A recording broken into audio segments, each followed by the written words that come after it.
You are listening to a Difference for One podcast, episode number 17. I'm Michelle. I'm Nicole. I'm Charisse. And I'm Cami. We are the English Sisters. We come together to share life-changing methods of improvement through a variety of topics. We hope that above all, these discussions will help you feel that Jesus Christ is making a difference for you, the one. And we also hope that our podcast will inspire you to find simple ways that you can make a difference for one. Hi friends, welcome back. It's Michelle here with you today, and my kids are taking their naps, so I'm going to take advantage of my quiet house and hop on here and record this week's episode. So today I'm going to share 6 things your child needs to know about money. I found this quote from an article by Ashley B. LeBaron that I'll link in the show notes. She says, "Money affects nearly every facet of mortal life: physical and mental health, educational success, marriage and family relationships, even spiritual health. If we want our children to succeed, they must learn to manage money well. Research reveals that parents are the number one source of kids' financial education. Kids learn more about money from their parents than from school, media, peers, and work experience combined." She continues, "You might be thinking, I'm not qualified to be a financial educator. Well, to be frank, you are a financial educator, whether you like it or not. No financial course can replace your ongoing influence." She quotes Joseph B. Wirthlin as saying, "Too many of our youth get into financial difficulty because they never learned proper principles of financial common sense at home. Teach your children while they are young. Teach them that they cannot have something merely because they want it. Teach them the principles of hard work, frugality, and saving." So here are my 6 things I believe every parent should be teaching their child about money. Number 1, hard work. The definition of hard work is a great deal of effort or endurance put into something. And I love the word endurance because it implies sticking it out over a long period of time, even when the process is difficult. Good financial skills require endurance. There are many ways to teach our children hard work. The first could include sharing the burden of running a smooth household. This is something we can all work together on. We don't want to give them that responsibility to the point of overwhelming them, but so that they have some level of responsibility in contributing to the family. Our family recently started a new chore system that is going really well. I got a little relaxed over the last few months and noticed the kids wasting hours without doing anything productive. So I created a list of what I call responsibilities for each child based on their age and abilities. We do chore sticks, and they end up doing 1 chore a day from those sticks. And then they are each assigned a zone of the house to keep clean for a week, which they realized really quickly how frustrating it is to keep cleaning the same areas over and over again. And they started asking others to be more responsible and pick up after themselves. A concept I've been talking to them for months, if not years, about. Now they see the benefit of picking up as they go along and asking others to do the same. Other than that, the rest of the responsibilities on their list are things like making their bed, cleaning their room, reading for 30 minutes, and then doing 2 educational programs like typing or learning a language or journaling that they can choose from. Obviously, my little 2-year-old daughter is not included in this, and I'm happy if I can just convince her to pick up a few toys after she plays with them. But she will learn things as she grows, just like the rest of them did. So before they can watch TV or play outside or ride bikes, etc., they have to be done with their responsibilities. At the end of the week, if they completed their responsibilities, they get an allowance from their dad and me. My older ones have bank accounts connected to mine, so I can deposit and pull out money as they earn it and spend it. If you choose to do this way, I recommend a monthly little meeting with each child where you talk about where their finances are so they get in the habit of doing budget meetings as an adult. In this chat, you can talk about how much money they have and where it's allotted to, or where they would like to allot that money to. Teach them to assign every dollar they earn a category. We'll talk about some different categories a little later. Teaching children to earn their own money combats against a sense of entitlement. So many kids out there get everything handed to them and then grow up feeling like they deserve money or nice things without working hard for them. Apart from giving them responsibilities at home, they can learn to work hard by seeking ways outside of the home to earn money as they get older. Things like mowing lawns, walking dogs, babysitting, cleaning houses, stuff like that. Of course, a part-time job for teens is a good idea as long as it doesn't interfere with them being able to keep up on their schoolwork. It's good for them to have a job and earn their own money and learn how to use that money. Academic rigor can pay off big time as well. Scholarships for college provide a huge relief for either your finances, theirs, or both when they get older. And I'll talk more about that in a bit. Concept number 2, frugality. The definition of frugal is sparing or economical with regard to money or food. Simple, plain, or costing little, also known as thrifty. So, is being frugal a good thing? I guess it depends on who you ask and how you go about it. If you are smart with your money and budget and save to pay cash for what you want, then yes, I believe frugality is a very good thing. Of course, there are those that take it to the extreme. You want to make sure that you look at quality versus cost and respect the value of what you pay someone as far as services go. But I would much rather err on the side of too frugal than spending too much and running out of money for the things you need. So it's a good idea to determine early on if your child is more of a saver or a spender naturally. That helps you determine what kinds of lessons to teach them regarding money. Neither one is better, so whether saving or spending comes naturally, you can train yourself and them to have discipline and balance having fun and being prepared for a rainy day. Concept number 3, budgeting. As I mentioned earlier, setting a budget is assigning every dollar that comes in a category. You tell your money where it's going at the beginning of the month rather than wondering where it went at the end of the month. The creation, implementation, and review of a budget is a critical financial skill that even toddlers can begin to make a habit. At any age, the best thing you can do is set an example. Let them see you having a budget meeting with your spouse or on your own if you're single. Tell them how you need to discuss purchases with your spouse before making a decision to buy things, especially large items. Of course, a trip to the dollar store doesn't necessarily have to be discussed, but let them see you working together on your finances. Children listen more to what you do than to what you say. So for small children, they can split money into 3 categories: giving, spending, and saving. At this stage, help them split their money up and let them make small purchases and find ways to give to others so they practice these skills. As they grow, their budgets will also grow. They may have a big goal to save for something they really want. We decided age 12 was a good time to open those savings accounts I was talking about earlier that we had for our kids. That's also a good time to start having those little chats about how much money they have and what category it's assigned to. Talk to them about things they want. You may want to bring up things that they wouldn't even otherwise think of to save for. For example, when they're 12, 13, 14 or so, say, "Are you going to want a car when you turn 16? Let's talk about what that would look like. How much would you need to save? What kind of car could you afford for that cost? How are you going to earn that money?" Encourage them to brainstorm and explore ways on their own of how they can earn that money. Some parents will say, however much you save for your car, we'll match it. And if you're able to do that, great. But if not, don't worry about it. It doesn't hurt them to come up with all of the money on their own. Other skills like comparing prices and doing research before making a purchase are also super important. Let your children accompany you as you conduct your financial business, like budgeting, going to the bank, grocery shopping, checking on investments, buying cars, and so on, so they can learn through observation and through your instruction. Budgets teach children to save and sacrifice for what they need and want. Have them list their priorities and budget accordingly.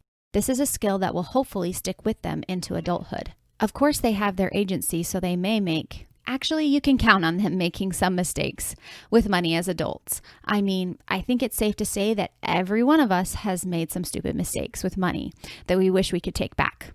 The goal is to minimize that for our kids, if at all possible, while at the same time remembering that we teach them correct principles and let them govern themselves the older they get. It's always good to allot an amount, no matter how small, to each of the following 3 categories: saving, giving, and spending. And that's important in all stages of life. So let's break up those 3 categories and talk about them a bit. The first one is spending. Money is to be enjoyed responsibly. So when my husband and I created our plan to get out of debt several years back, we decided it was crucial to give each of us a spending allowance each month. We felt like it would be too hard to stick to a budget without a little bit of freedom and some wiggle room. This money doesn't have to be explained. We can spend it however we want. This is a good idea for our kids as well. When they're old enough to know that money is used to buy things, they're old enough to learn that money is to be used wisely. It's a tool to get the things they need and want. But we can't have everything we want right away. A certain percentage can be assigned to spending, and when the money is gone, it's gone. There's no borrowing or paying back in the future. That just teaches them the habit of getting into debt. We'll be back after this quick break with a message from our sponsors. So the next area or category is saving. It is so important to teach our kids to save up for things. Even if we have the money to buy them everything they want, we do them a disservice if we get it all for them right away. This builds in them a sense of entitlement and instant gratification. Children that grow up this way often end up being the ones who rack up a lot of debt to keep up with their desire to have everything they want when they want it. It's a hard lesson to learn when you have a pile of consumer debt and feel hopeless that you'll never get out of it. It's really good for them and us to go without. But at the same time, we can teach them that they can have whatever they want if they're willing to work hard enough to get it. We don't want to limit them or discourage them. If they say, "I want a Ferrari someday," instead of saying, "Oh, you'll never have the money for that," or "Be realistic," or "That costs too much money," say something like, "Those cost a lot of money. If that's what you really want, you're going to need to work hard for it. I'm interested to see how you decide to earn all the money for that." And you want to say this without a hint of sarcasm because they can pick up on that. But you can remind them that buying a car should be done with cash. So if they save up that much money, they really deserve to have that car. But in your mind, you could be thinking, when you save that much, you may change your mind about what you want to spend all that money on, like a hefty down payment on a house, for instance. I personally would like to save up to pay cash for a Tesla someday. There's no reason why I can't have one if I'm willing to work hard for it. If I get it, it may mean that I don't have to buy another car for 50 years if they actually last as long as they claim to. And I love that there's little maintenance required. Some people think Teslas are $100,000 cars, which they can be, but you can also get them for under $50,000. So why not? Why not shoot for what you really want and work hard for it? Anyway, the point is the only limits on what they want is believing that they can have it and doing the work necessary to get it. They need to believe in themselves and they need you to believe in them. Don't give them everything they want when they want it. Have them work for it and save for it. A portion of any money coming in should go to savings. I recommend that teens have an emergency savings of at least $500, especially if they own a car. This is only to be used in a true emergency. The third category is giving. We belong to a Christian faith that teaches us to tithe regularly. Tithe literally means giving 1/10 of your annual earnings for the support of the church. I know some Christians say, give what you can, but we give 10%. My husband and I take this out as soon as he gets paid, and we pay our tithing first. Although money has been tight at times, we have always had what we needed. And we believe that's partly because we tithe and God blesses us, and partly because we strive to use our money wisely. But whether you choose to tithe or not, teach your children that the funnest way to spend money is by giving. I really love the website Pennies of Time. She gives lots of ideas of ways you can serve with your children, anywhere from taking a box of popsicles to the park to share, with permission of the parents, of course, to leaving a treat on someone's doorstep, to paying for the person behind you in line. We also like the Just Serve app. You can submit and find service ideas in your area on there and give specifications like ages and whether it would be one person or a family. There are lots of ideas on there right in your area. So check that out. There are so many ways to give that don't cost a lot of money. I feel giving brings humility and love for others, especially if you can give to people from all walks of life. Again, a portion of all money coming in should go to giving. So the fourth thing I believe you should teach your children is autonomy, or the right of self-government in managing money. At home is the best and safest place to make money mistakes, while the amounts are small and the parents are close by to counsel and help them see the errors and fix them. When I was 16, I got a phone call from a credit card company asking if they could send me a credit card. This card had a very high interest rate and a large annual fee, which they neglected to tell me about before I agreed to the card. I figured I could just set it aside and never use it and no harm would be done. Luckily, my dad was there, and when the card came, he read the fine print that stated the annual fee even if you never activate the card. So I had to call the company, and surprise, surprise, I waited on hold for a really long time to ask them to deactivate the card so I wouldn't be charged anything. I was not about to pay fees for a card I wasn't planning on using. I personally think it should be illegal for a 16-year-old to be able to destroy their credit before they even are considered a legal adult, but that's just me. And unfortunately, some teens have parents that will take out a credit card in their child's name and use it to buy things when they have destroyed their own credit. And that is so wrong on so many levels. But I digress. I'm sure the people listening to this podcast wouldn't do that, so we can move on. The point is that there are small $5 or $20 mistakes that they can make when they're young that could save them from making much larger mistakes if they learn while still at home. And then there are big decisions like car and student loans that can affect them for years to come. Do your research, encourage them to do theirs, and come to decisions about the big things together. Let the small decisions be on them. After you've established that it is wise to give, save, and spend money on any income coming in, let them have some freedoms to make those choices on their own. So the fifth area I think is so important to teach about is credit cards, or credit in general, and debt. Did you know that 68% of all consumers have one or more credit cards? That may not be all that shocking, but what about this statistic? 60% of college seniors graduate with a credit card and a debt balance. Benjamin Franklin says, "Rather go to bed supperless than rise in debt." And Dave Ramsey says, "Our great-grandparents thought debt was a sin. Our grandparents thought debt was dumb. Our parents borrowed on a few things. We borrow on everything." Many parents believe teen years are the perfect time to teach their children how to use credit responsibly to build their credit scores up.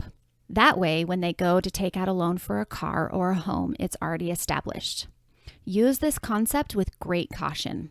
A lot of teens and even adults rack up credit card debt so fast without thinking of the long-term consequences, and it's so easy to do.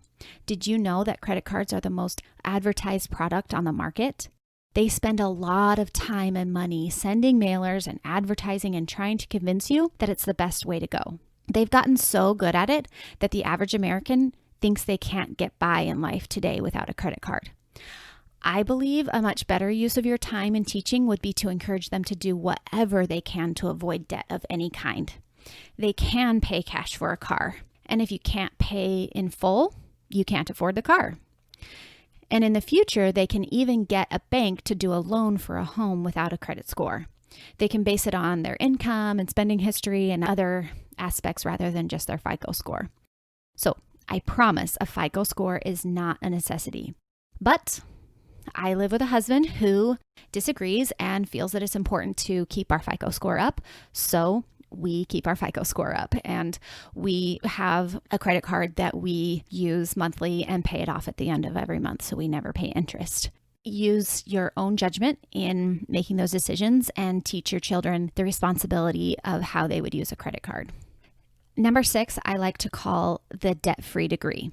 I get that title from the book by Anthony O'Neill about earning a debt-free degree, which is a great resource that I recommend you getting and reading with your children. George Washington Carver said, "Education is the key to unlock the golden door of freedom." And I believe that that is so true. Your children need to know what you are planning to help them with for college and what is expected of them to pay for themselves. If you are in a position to save and help pay for college, great. But again, putting some of the financial burden on them encourages them to work hard and make it really count. When I was first married, I met a guy at work who flunked out of college. He would try to go back over and over and would never finish. His parents were really wealthy and would just pay for his classes, but he didn't have any skin in the game, so it didn't matter much to him if he failed the class. His parents planned on donating all of their money to charity upon their death because they paid for their children to have great educations and set them up for success, so they wouldn't need their money. I think that is noble, but one thing I would have done differently in that situation is I would have told my child, for every A you get, I'll pay for the class. For every B, I'll pay half of the class. And everything below that, you pay for it yourself. So it really motivates and pushes them to work hard to get those grades up and to pass the classes. Of course, special circumstances should be considered depending on the individual. As I've mentioned before, one of my children has dyslexia, and I wouldn't expect her to necessarily get an A in a college class. If she could pass the class and actually go to college, that would be amazing. So, of course, it depends on the child. But it's good to teach them the value of working hard for those college credits. For sure, encourage them to look at scholarships and other means of paying for college rather than taking out hefty loans that will take them years to pay off. College choice is so important. So many universities, especially out-of-state ones, have really high tuition rates. And many of the jobs that come from that start out at $30,000 or $40,000 a year. I live in Missouri, and here in Missouri, they have what's called an A+ program, where if they qualify in high school with good grades, which the standards are actually pretty low in high school to get that, they can go to their first 2 years of junior college for free and save lots of money that way. And I know that there are lots of programs and other assistance out there to help students go to school without any debt. The average starting salary for recent college grads hovers over $51,000 a year, and according to debt.org, the average student loan debt for college graduates who borrowed to get through school was $37,172. If a graduate took the standard repayment plan for 10 years at 4.29%, they would be paying $382 a month for a decade. But those starting jobs usually don't care where you went to college as long as you have a degree. So plan out college choice and career choice with them. Ultimately, it's their decision, but help them to ensure that it's an informed decision with all of the details and particulars laid out for them. You can start applying for scholarships in kindergarten, actually. And some of them are monthly drawings with no qualifications except for age. But think about all their interests, their backgrounds, their qualities, everything that's unique to them. And chances are there are scholarships out there specific for that. For instance, I found a scholarship for people with at least 25% Italian heritage in them, which would be my husband. His grandmother is 100% Italian. So that makes him 25% Italian. I personally plan to have my kids apply for scholarships like it's a part-time job because they have the time to be able to do it. And you can collect well over a minimum wage for your time spent when you apply for hundreds of scholarships because you're sure to get some of them if you apply. So what about adult children?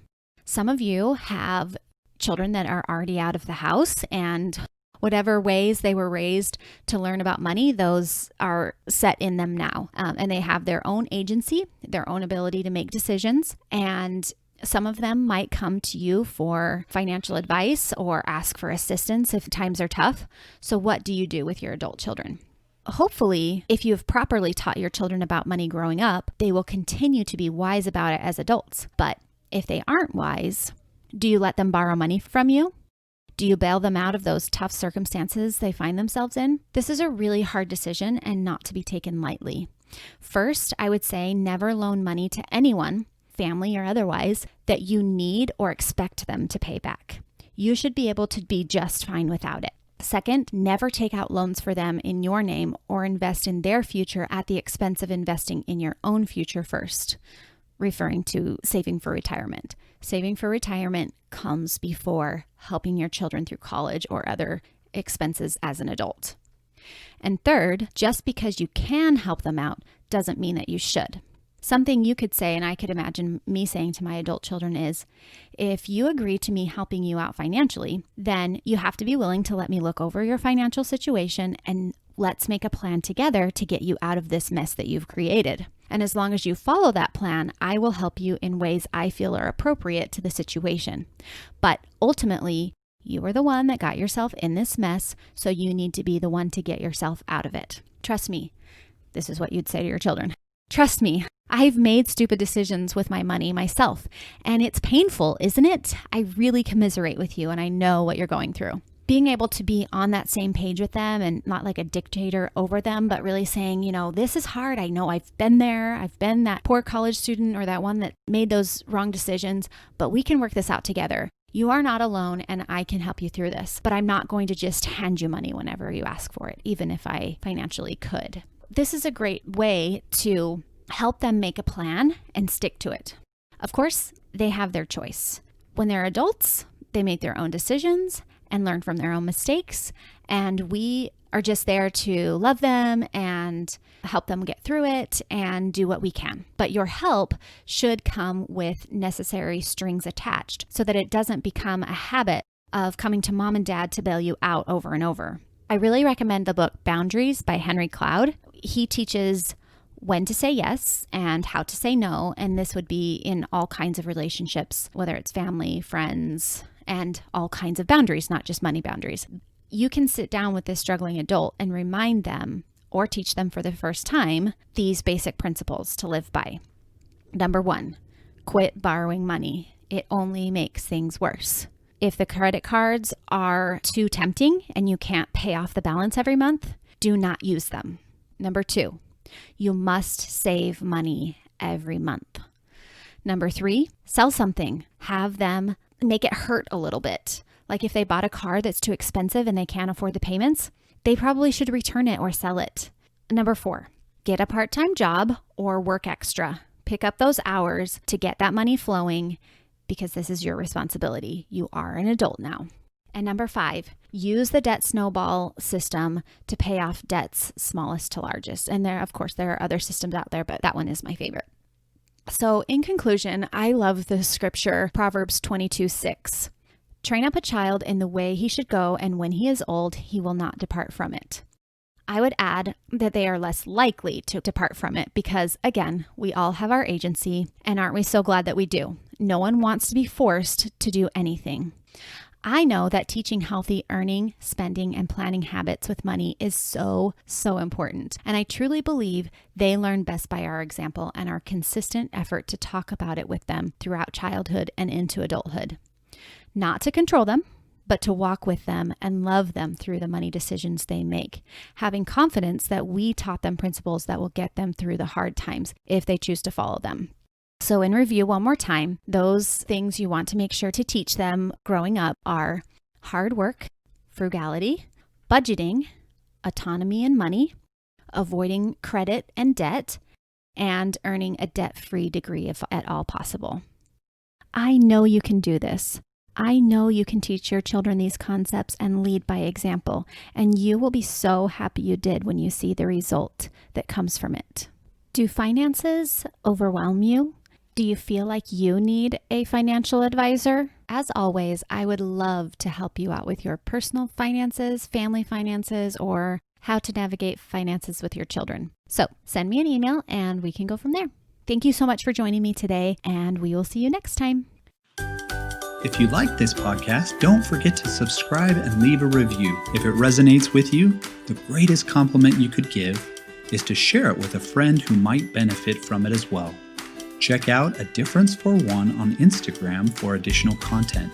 And if you have any questions, comments, a topic you'd like to hear about, or if you'd be interested in a free mini coaching session, send an email to adifferenceforone@gmail.com.